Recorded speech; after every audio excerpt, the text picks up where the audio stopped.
Hello, everyone. It should be Wednesday morning, whoever's watching this. And if you, or as you all are well aware of, Tuesday was a horrible session for the stock market overall.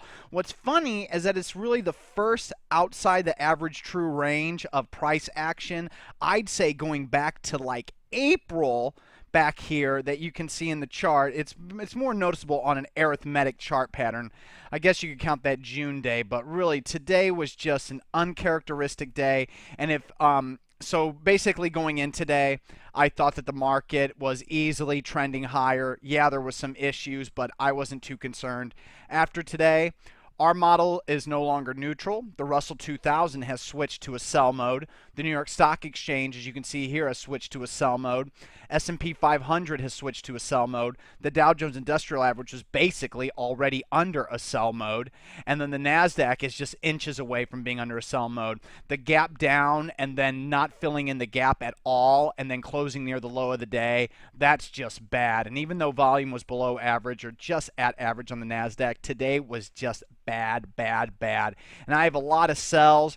So recently, Facebook just broke out above the pivot point. 50% of that's going off, but there's really a lot of sells, way, way, way more than normal, as we are very ton of positions up here. I believe in the portfolios I have 55 different stocks that I am long. That is a very heavy amount, including some current straddles and call positions. So it's quite insane. And that's the byproduct of a bull market that's just been constantly trending higher without any real pullback. You can see since we started to move higher and we gapped up in December, we've come nowhere near the 200-day moving average at all. And basically, we haven't even touched the 50-day moving average since June. So we've been extended for a long time. VVTV, full sell signal. That big volume closed right there. That's it. That's a goner. PDFS, full sell signal right there with that break.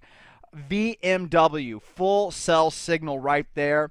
WBMD, full sell signal right there with the heavy volume sell off.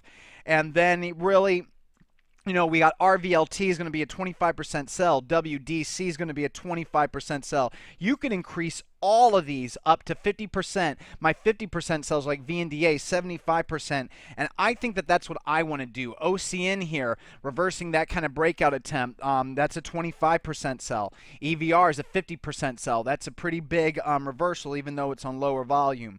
MEI, that's a 25% sell. Remember, with lower volume, these stocks can easily rally back. I can never say that word right. UCBI, 33% to 50% sell. TRLA, 25% sell.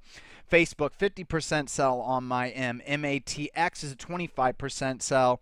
And ICLR is a 25% sell. But the bottom line is, we got problems. We got big problems out there. A lot of inverse positions like UVXY.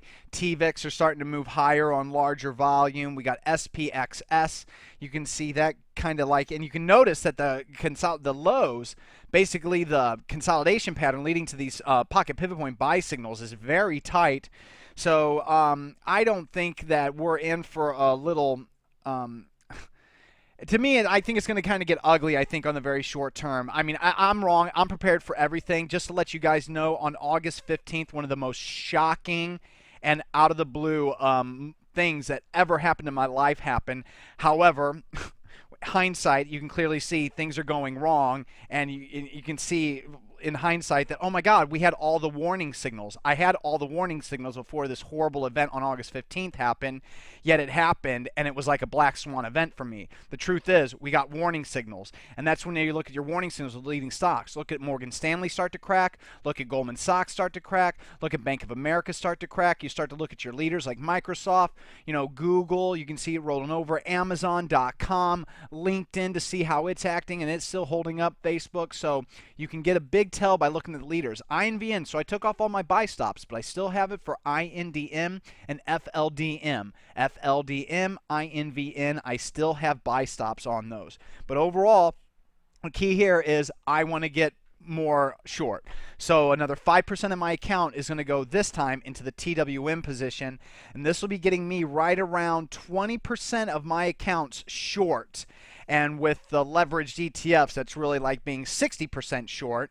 So hopefully if the market does start to move against us, like I said, we'll pare back the longs. lock in some of the gains, get rid of our losers faster, and we'll continue to increase the hedges. So if we're down again tomorrow, close near the lows, more hedge, another 5%. We're down again the next day, more hedge, 5%. And by then, hopefully, we'll have a little mini crash and we can profit nicely. But anyway, it's time to raise cash and to be very careful out there. There are no new long positions, no new short positions, just an add to the TWM inverse ETF position.